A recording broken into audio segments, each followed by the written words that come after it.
ԱԻ առաջնորդ Պարյուր Հայրիկյանն այսօր Բաղրամյան 26-ի դիմաց վերջնագիր ուղերձ ընթերցեց։ Նախագահ Սերժ Սարգսյանից պահանջելով հանրաքվեի չդնել իր իսկ նախաձեռնած եւ խորհրդարանի հավանությանն արժանացած սահմանադրական փոփոխությունները։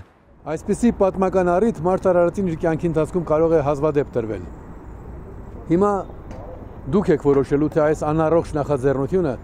իր հակասահմանադրական հետևաբար հանցավոր գործելակերպով զարգացում ապրի, թե կասեցվի։ Սահմանադրական բարեփոխումներին ընդդիմացող Հայրիկյանը հանրաքվեի չեղարկումից բացի նախագահից պահանջում է անվավեր ճանաչել նախագիծն ու հաշվի նստել ընդդիմադիրների առաջարկությունների, այդ թվում ԱԻՄ-ի այլընտրանքային տարբերակի հետ։ Ուղերձը ոչ թե նամակ է, մի քանի միամիտներ ասում են, բայց ինքը կլսի քո ասածը։ Լսի թե չլսի, սա պատմական ուղերձ է սա։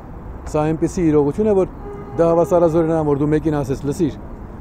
այնտեղ որ դու գնում ես աղբանոց է, ինքը չլսի գնա աղբանոց։ Ի վերջո դու չես տուժելու դրանից, ինքն է հայտնվելու աղբանոցում։ Հիմա իմ պարտն է, որ իմ որևէ հայրենակից չհայտնվի իրավագիտական աղբանոցում, նաև առավել եւս հանրապետություն ներկայացնող անձը։ Մայրօրենքի փոփոխության հարցով սա Հայրիկյանի արդեն երրորդ ուղերձներ նախագահին, ԱԻՄ առաջնորդը Սերժ Սարգսյանին նախազգուշացնում է, այս անգամ էլ չարձագանքելու դեպքում կդիմի դատախազություն։ Քրեական պատասխանատվության ենթարկելու մարդիկ կան, երեք մի լավ բարեկամ մի փոքր միամտաբար ասում է, բայց չգիտեք որ նախագահը անձեռնմխելի է։ Նախագահը անձեռնմխելի է մինչև ինչ որ աստիճան։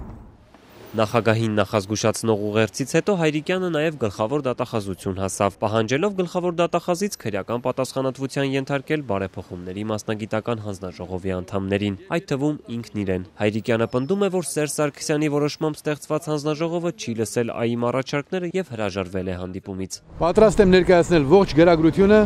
տեսագրությունները եւ մամուլի հրապարակումները։ Արգանքներով